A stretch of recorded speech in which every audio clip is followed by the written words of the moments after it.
The following speech was written for Trans Day of Remembrance 2024 for an event that was held in Sheffield at the Winter Gardens, where I spoke on the intersection of sex work and transness.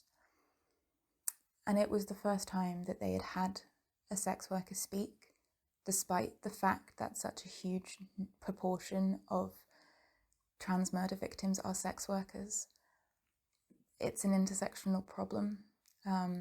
I will provide all of my sources down in the doobly-doo. Nearly half of the 2023 trans murders monitoring list for whom a profession was known were sex workers. For Europe, that rises to 3/4, 78%. Sex work can provide a vital income for trans people when other avenues are shut off to them. However, this often means that trans sex workers have to weigh up their own transition goals against what is marketable and frequently have to accept invasive fetishization of their transness. People go into sex work for a huge variety of reasons, and there are many, like myself, for whom it was mostly a choice. But trans people are more likely than their cis counterparts to be entering the industry for economic survival reasons, because they have struggled to find or retain other work and/or in order to fund gender-affirming treatments which can be slow, traumatic, or sometimes simply impossible to access through the NHS. There's also something to be said here about the fact that trans people are nearly twice as likely as cis people to be disabled, another demographic which is overrepresented in sex work. As sex work is often uniquely more flexible, it can be done from home, and it can be profitable in short bursts that can be fitted around changeable capabilities. But other speakers have talked more eloquently on the intersection of transness and disability than I can. Society so often stigmatizes sex workers. Our deaths are the punchlines in bad jokes, and many sex workers feel unable to tell their family or friends what they do for work for fear of negative reactions and rejection, or worse. When we can't talk openly about our work, it makes it easier for us to be taken advantage of, to be abused without the fear of consequences. This is compounded, of course, by transness and belonging to many other marginalised groups. You might have seen jokey discussions about whether raping a sex worker is actually just theft. What's in one of the hundreds of dead hooker jokes? You might not know that someone you love is a sex worker, but the chances are that someone you love is or has been. We are just heavily pressured to keep it quiet, lest we upset someone with the inappropriate topic or discover that our queer friends hold whorephobic views. Just like casual transphobia takes time and effort to unlearn, make the time and the effort to unlearn the casual whorephobia in our culture. In most of the world, aspects of sex work are criminalised. The Nordic model, criminalising buying but not selling of sex, is often heralded as a win for sex workers and is unfortunately supported by our Labour Party. But in reality, it means the criminalisation of many of the things that we use to keep ourselves safe. It assumes that reducing demand for sex work is both the ideal and something that is actually achievable. Studies of various systems of controlling sex work have repeatedly shown that the demand will always be there, and under a capitalist system, the need for the work always will be too. Criminalisation just makes the workers, both voluntary and trafficking victims, drastically less safe. Here in the UK, the sale of sex is legal when taking place in private, but controlling prostitution for gain, or brothel keeping, are not. While the law is, of course, intended to target pimps, it also catches the PA who helps them do their emails or accounts, the boyfriend who drove her to her booking, or the housemate who cleans up and acts as security for their two housemates seeing clients at home. Soliciting on the street, or even just loitering if you are known to be a sex worker, is an offence in the UK. And workers can be fined up to £500 for doing so, or £1,000 if they have a previous conviction, and they gain a criminal record, which makes it even harder to leave the industry for other kinds of work if they wish to. What workers need is full decriminalisation, removing all sex work-specific offences so that workers can support each other to work safely without the fear of prosecution. This is not the same as legalisation, which would mean that sex work would be controlled and regulated by the government. Legalisation leads to encroachment on the human rights of workers. It encourages larger managed brothels that can afford to meet the requirements while taking control away from workers, and still penalises marginalised workers who cannot afford to comply with the regulations. When sex workers are in this grey area of legality, it is horrendously common for law enforcement to use that as leverage to further extort and abuse them, knowing that these acts are unlikely to ever be reported. Brittany Hernandez Varg was a sex worker in Veracruz, Mexico. She and her partner were beaten by state officers in an illegal search of her home. She went to hospital for her injuries, where she remained and eventually died more than a month later. Many sex workers in Mexico report that state police are regularly harassing them, asking for unpaid services and illegally searching their homes, stealing in the process, safe in the knowledge that these workers do not feel safe to report their abuse. Valentina de Paz was the vice president of the collective of trans women and sex workers of the Tribal, Guatemala. She was shot whilst inside a bar and then was brought out onto the street to bleed to death. When police arrived, they forbade anyone from providing her with first aid because it could contaminate the crime scene. Members of the collective talked of Valentina as a great person and a great human being.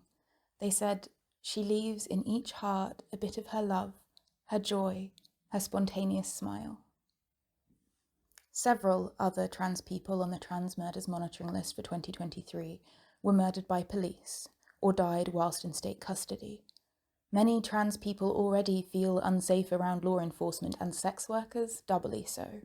So I am grateful that the decision was made not to have a police presence at the Sheffield Trans Day of Remembrance service that this speech was written for. In the 2023 data, the situation for trans sex workers in Peru is particularly shocking. The following trans sex workers were killed in the streets and hotels where they worked: Erica Quintana, Ale Castillo, Fiorella Melgarejo, Camila Sanchez, Ruby Ferrer, Priscilla Aguedo, Catalaya, Stephanie Yamakoto. Their murders were committed by local mafia in order to threaten and extort other trans and cis sex workers in the region. One study found that about 60% of trans women in Peru rely on sex work for their main income. Selling sex is not illegal in Peru, but as we so often see around the world, authorities try to sweep it under the rug by making work, especially street-based work, difficult for sex workers. With verbal and physical abuse from police just for surviving, trans sex workers are unable to turn to the justice system for any kind of support, and frequently no arrests are made following their murders. Clients pose their own dangers, especially when the purchase of sex is criminalised in any way, meaning that clients are those already comfortable with some degree of breaking the law, reducing the social and legal barriers that stop them from assaulting, stealing from, or even murdering sex workers. Natalia Gonzalez Santiago was stabbed to death in a hotel in Mexico by a regular client. Susan Fernandez was stabbed by a client in her hotel room in Colombia. Neighbours attempted to help her and chased the attacker off, but she died later in hospital of her injuries.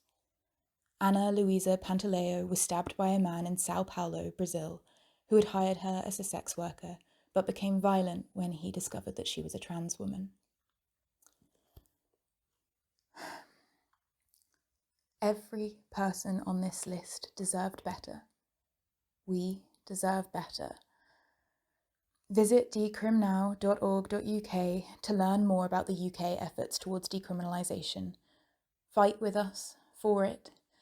If you are a sex worker, then join the Sex Workers Union, connect with your community. And if you're not, then try to be someone who sex workers won't feel judged by, who they can be honest with, who they can come to for help when they really need it. Together, we are stronger. This is the bit where I said that I'd be at the cool down and people could talk to me afterwards. But you can reach out to me by email, I guess, if you think I've missed something or you are a worker and you want connecting with your own group. Obviously, I talked about connecting with your community, and in the speech I gave in Sheffield, I linked to Sheffield communities and I talk about UK-based groups. but there are groups for decriminalisation in most countries, and there are sex worker groups probably everywhere. So I'll try my best to help you find yours, but maybe if you leave a comment and if you're looking for that, then other people might know in your area. I tried to get this out as close to Trans Day of Remembrance as I could. The actual service was last night. There were a lot of great speakers. Trans Day of Remembrance is a hard day for pretty much all trans people, but there was also trans joy. There was being in a room full of people being truly and authentically themselves, full of people accepting those around them for who they actually are. Nobody trying to shove each other in little boxes. As much as it can be easy to focus on the sad bits, on how much it hurts, as one of the other speakers said last night, the best thing you can do for those we've lost is to try and prevent us losing more in the future. It's to be hopeful. It is to fight for your rights and the rights of those around you. You don't have to be a sex worker to fight for decrim. I would love it if there were more allies who aren't sex workers who felt like they could. I mean, there's a very simple email your MP on decrimnow.org.uk that if you're UK based, it doesn't take long. I hope that you found this useful. And now there's going to be some outtakes, probably with my cat Tally trying to disrupt this, because she's like that. Just going to appease the cat. You want to come in? You're going to have to be quiet. People love you, but I don't. You're very distracting.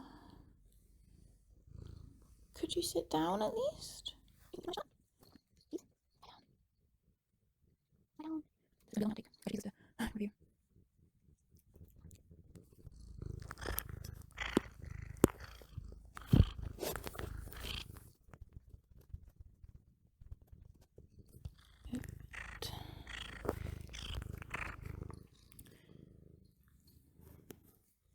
You helping? Could you please lie down? Please, please, please.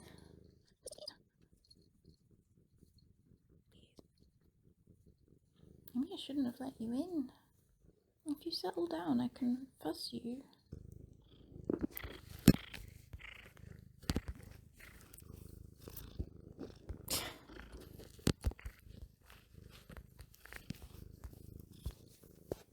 Don't mind me, I'm just editing it for YouTube. LA Castillo, Fiorella Melgarejo. Baby. There's a plane. I don't like planes. I need to soundproof this room. I am getting bored of waiting for the plane.